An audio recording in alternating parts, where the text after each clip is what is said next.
하나님의 은혜가 이 자리 가운데 함께하는 우리 교회 우리 성도님들에게 함께하기를 간절히 소망합니다. 아멘.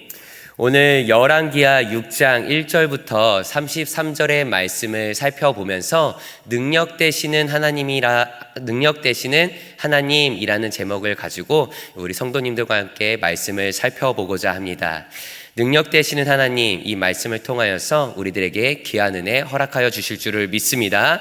아멘. 6장의 앞부분은 5장 말미에 소개되는 게하시의 탐욕가, 엘리사의 제자였던 게하시의 탐욕가는 대조적으로서 비록 경제적 어려움 속에서도 현실을 한탄하지 않으며 그 주어진 상황 가운데 열심히 땀 흘려 현실의 문제를 스스로 해결하려고 하는 선지자와 그의 제자들의 행동을 볼 수가 있습니다. 지난 5장 말미에 소개된 그 게하시의 그 탐욕의 내용들을 아마 생각을 해볼 수가 있을 것입니다. 그 군대 장관 나아만이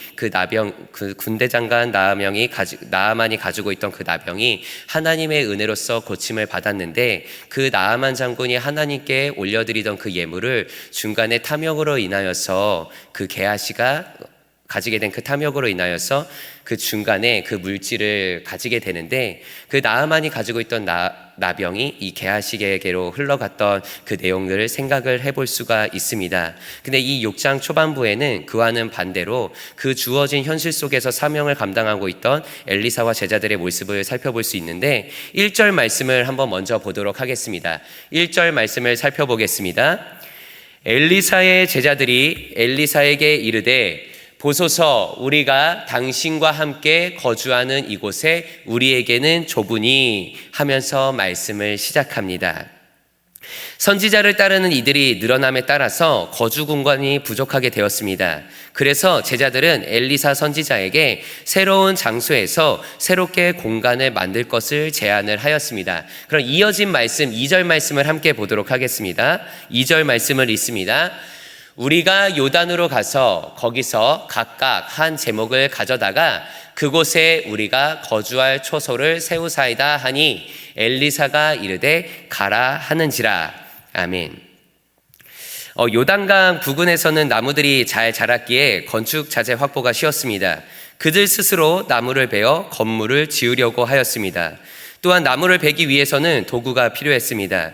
가장 보편적인 도구로서 도끼가 필요했는데, 심지어 이 상황 가운데 보면은 도끼조차 제대로 소유하지 못했던 이 선지자의 제자들은 도끼를 이웃에게 빌려와서 나무를 베어야 하는 상황이었습니다. 이들은 자신의 현재 할 수 있는 일들을 바라보면서 땀 흘려 일을 하여 하나님의 사명을 감당하고자 하였습니다. 그런데 한 사람이 빌려온 도끼를 가지고 나무를 베다가 그 도끼가 물에 빠지는 사고가 일어나게 되었습니다. 그 빌려온 물건을 갖다 주지 못할 걱정할 그 정도의 이제 형편의 모습이었는데요. 말씀을 통해서 한번 살펴보도록 하겠습니다. 5절 말씀을 함께 읽도록 하겠습니다. 5절 말씀을 함께 읽습니다. 한 사람이 나무를 벨 때에 새 도끼가 물에 떨어진지라. 이에 외쳐 이르되 내 주여, 이는 빌려온 것이니이다 하니. 아멘. 이 세상에는 게하시와 같이 탐욕에 빠져서 그 탐욕의 명분을 찾는 사람들이 있는가 반면, 어려운 현실 속에서도, 어려운 상황 속에서도 그 현실과 상황에 좌절하지 않고 땀 흘려 묵묵히 살아가며 하나님의 사명을 감당하는 사람들도 있습니다. 그러한 사명을 감당해 나갈 때에 하나님은 외면하지 않으시며 감당해 나가도록 하나님의 행하실 일들을 보여주시는 줄을 믿습니다. 그러기에 우리 교회 우리 성도님들의 삶과 형편 가운데 묵묵히 그 사명을 감당해 나아가는 하나님의 자녀, 하나님의 성도가 되기를 간절히 소망합니다. 그렇다면 엘리사를 통해 보여지는 그 하나님의 응답의 말씀을 한번 살펴보도록 하겠습니다. 이어지는 6절의 말씀을 보도록 하겠습니다. 6절의 말씀을 함께 읽습니다. 하나님의 사람이 이르되 어디 빠졌느냐 하매 그곳을 보이는지라. 엘리사가 나뭇가지를 베어 물에 던져 새도끼를 떠오르게 하고. 아멘. 새도끼가 떠오른다니요. 우리들의 사람의 이성적인 생각으로서는 새도끼가 떠오른다는 것은 생각을 해볼 수가 없겠지요. 그러나 하나님이 하신다면, 하나님이 계획하신다면, 또한 하나님이 보여주시기를 원하신다면 우리들의 삶과 형편 속에서 우리가 기대하지 못한 곳에서, 우리가 생각하지 못한 곳에서 하나님은 그 일들을 행하시는 줄을 믿습니다. 그러기에 묵묵히 우리들이 행할, 하나님의 자녀로서, 하나님의 성도로서 우리가 행할 일들은 무엇인가? 하나님께서 우리들에게 주어진 사명을 우리들의 삶과 우리들의 상황 속에서 묵묵히 감당하며 나아갈 때에 하나님께서는 그 감당에 나아가는 우리 성도님들의, 또 하나님의 자녀들의 삶을 살펴보시면서 때때로 생각하지 못한 곳에서, 때때로 바라보지 못한 이러한 상황 속에서 보여지는 그 모습처럼 우리들의 성도님들의 삶에 하나님의 일들을 보여주실 줄을 믿습니다. 아멘. 그러한 하나님의 일들을 경험해 나아가고 우리 하나님의 일들을 나타내 나아가는, 보여지는 삶을 살아가는 우리 성도님들의 삶이 되기를 간절히 소망합니다. 아멘. 이어지는 말씀을 살펴보면은요, 다음 내용에는 갑작스럽게 상황이 반전되어집니다. 다른 내용의 이야기가 등장되어지는데 북이스라엘과 아람의 전쟁에 관한 두 이야기가 등장합니다. 첫 번째 전쟁에 대한 내용은 이어지는 8절부터 23절까지이며 또 두 번째 전쟁에 관한 이야기는 24절부터 마지막 절까지의 내용이 등장을 합니다. 먼저 첫 번째 관련한 전쟁의 이야기를 살펴보도록 하겠습니다. 이어지는 8절 말씀을 함께 보도록 하겠습니다. 8절 말씀을 함께 읽습니다. 그때에 아람 왕이 이스라엘과 더불어 싸우며 그의 신복들과 의논하여 이르기를 우리가 아무데 진을 치리라 하였더니. 아멘. 그 팔레스타인 북동부에 위치하여 그 북이스라엘과 적대적인 관계에 있었던 이 아람은요, 호시탐탐 북이스라엘을 침공할 기회를 엿보고 있었습니다. 근데 그러한 상황 속에서 아람 왕은 진을 치라 하면서 북이스라엘을 기습 공격할 준비를 하고 있는 것이 본문 8절의 상황이며 모습입니다. 그럼 이어지는 9절에서 10절의 말씀, 이 두 절의 말씀을 살펴보면서 말씀을 이어가도록 하겠습니다. 9절과 10절의 말씀을 함께 읽습니다. 하나님의 사람이 이스라엘 왕에게 보내 이르되 왕은 삼가 아무 곳으로 지나가지 마소서, 아람 사람이 그곳으로 나오나이다 하는지라. 10절입니다. 이스라엘 왕이 하나님의 사람이 자기에게 말하여 경계한 곳으로 사람을 보내 방비하기가 한두 번이 아닌지라. 아멘. 그들의 계략은 번번이 실패하게 됩니다. 아람의 공격을 미리 북이스라엘 왕에게 알려주어 경계하도록 하는 어떤 사람이 있었기 때문입니다. 본문에 의하면 그는 하나님의 사람이라고 표현을 하고 있습니다. 그 이후에는 엘리사임을 밝히게 되는데요. 사실 이번뿐만이 아니었습니다. 종종 그런 일이 반복되어 그들의 노력은 무의로 돌아가곤 했습니다. 그에 대해서 화가 머리끝까지 치민 아람 왕은 누군가가 내통하는 것으로 간주하면서 급기야 신하들을 불러서 추궁하였고 마침내 신하 한 명을 통해 그 원인을 파악하게 됩니다. 그럼 12절 말씀을 한번 보도록 하겠습니다. 12절 말씀을 함께 읽습니다. 그 신복 중에 한 사람이 이르되 우리 주 왕이여 아니로소이다. 오직 이스라엘 선지자 엘리사가 왕이 침실에서 하신 말씀을 이스라엘 왕에게 고하나이다 하는지라. 아멘. 말씀에서 표현하고 있듯이 아람 왕의 이 비밀스러운 계획을 북이스라엘 왕에게 알려주는 사람은 바로 선지자 엘리사였습니다. 그가 얼마나 속속들이 아람 왕의 계획을 꿰뚫고 있었는지 침실에서 한 그 은밀한 대화까지도 모두 이스라엘 왕에게 전달되는 상황이었습니다. 그러한 이유를 찾아낸 아람 왕은요, 그 길로서 대규모의 병력을 급파하고 엘리사가 거주하고 있던 성읍을 포위합니다. 그리고 이어지는 15절 말씀을 함께 읽도록 하겠습니다. 15절 말씀을 함께 읽습니다. 하나님의 사람의 사환이 일찍이 일어나서 나가보니 군사와 말과 병거가 성읍을 에워쌌는지라. 그의 사환이 엘리사에게 말하되 내 주여 우리가 어찌하리이까 하니. 아멘. 아침 일찍 밖으로 나가 그 상황을 목격하게 된 엘리사의 제자는 걱정과 탄식 속에 그 사실을 엘리사에게 알립니다. 그에 대해 엘리사가 보인 반응이 이어지는 16절과 17절에 기록되어져 있습니다. 계속해서 말씀을 보도록 하겠습니다. 16절과 17절의 말씀을 함께 읽습니다. 대답하되 두려워하지 말라. 우리와 함께한 자가 그들과 함께한 자보다 많으니라 하고 기도하여 이르되 여호와여 원하건대 그의 눈을 열어서 보게 하옵소서 하니 여호와께서 그 청년의 눈을 여심해 그가 보니 불말과 불병거가 산에 가득하여 엘리사를 둘렀더라. 아멘. 그러한 상황 앞에 엘리사가 던진 첫 마디는 두려워하지 말라였습니다. 그렇게 이야기할 수 있는 근거는 어디에서 온 것일까요? 아람 군대 편에 있는 사람보다 자신들의 편에 있는 사람들이 더 많다는 것이었습니다. 그런데 그 제자들이 주변을 둘러볼 때 과연 사람들이 많았었을까? 그러면서 엘리사는 하나님께 사환의 눈을 열어 볼 수 있게 해달라고 기도를 하게 됩니다.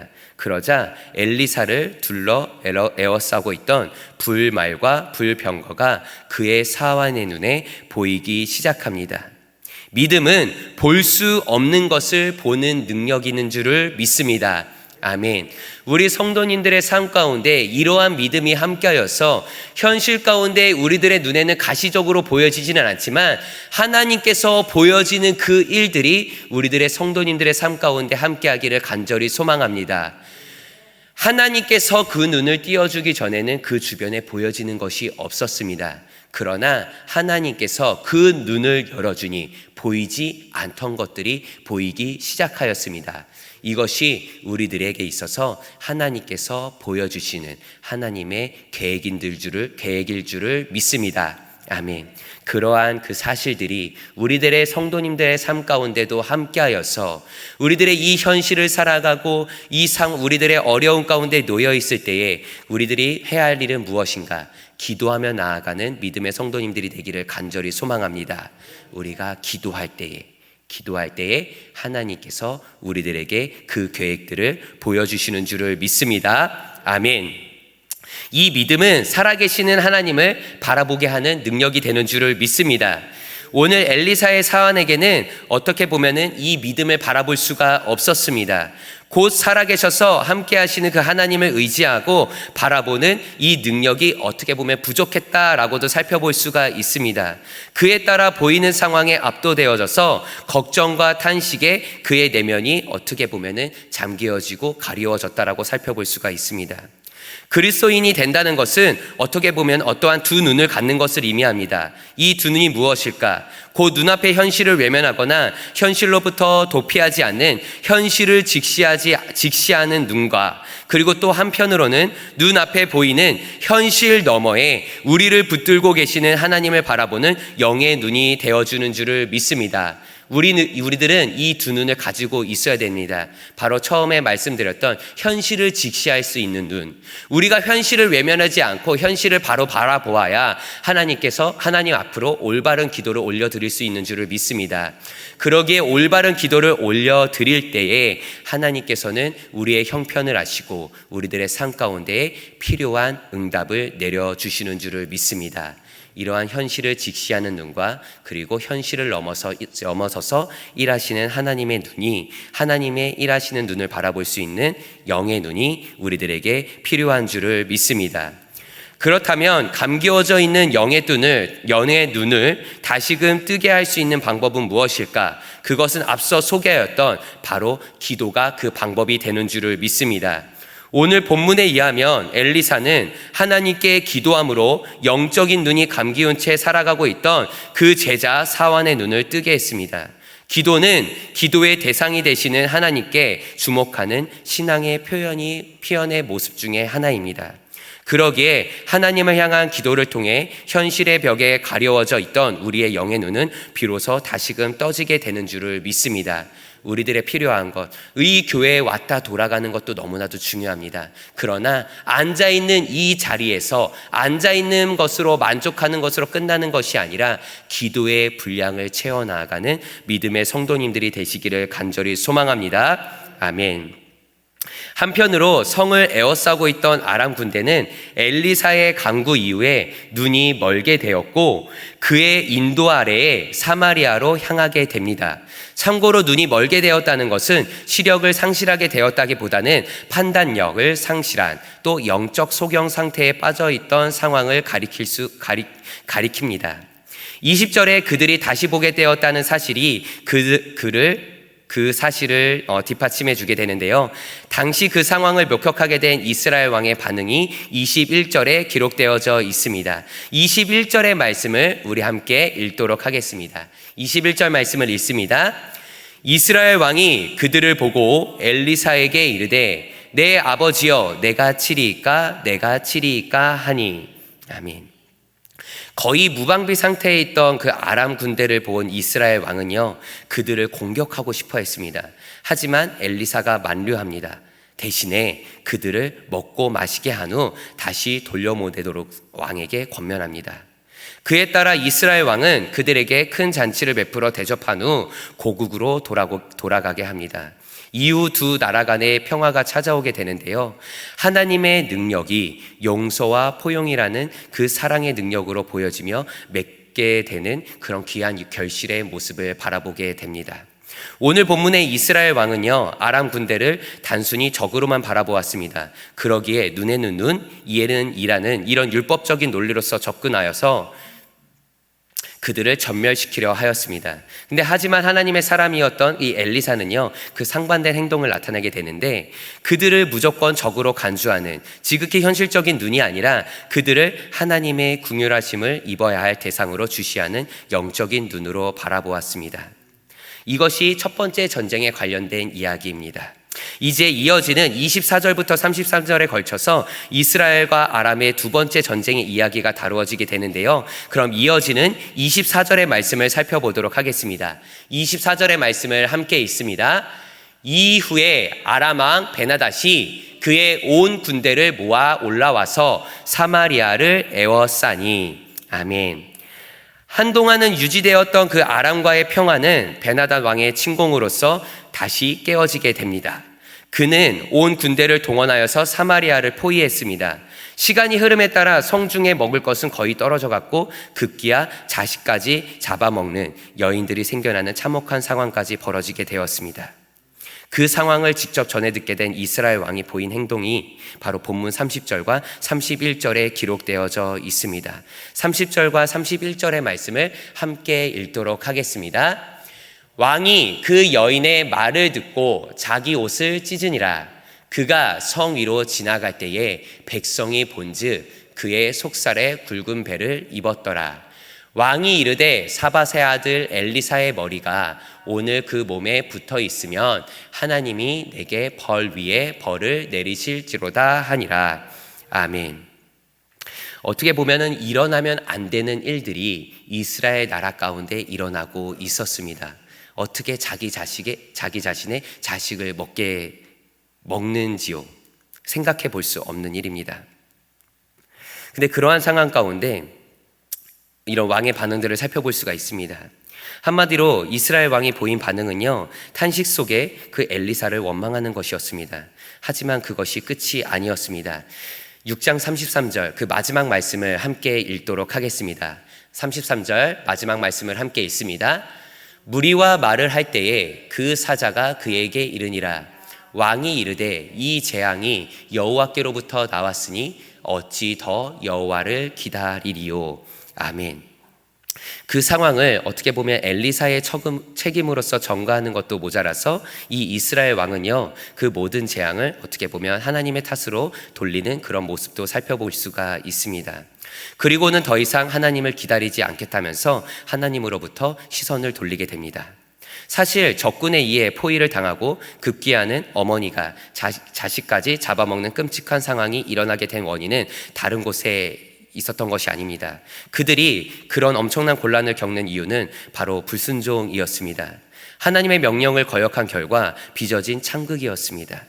하지만 그럼에도 불구하고 오늘 이스라엘 왕은 그 모든 책임을 선지자 엘리사와 더 나아가 하나님께 전가하는 그 모습을 보이고 있는 것입니다.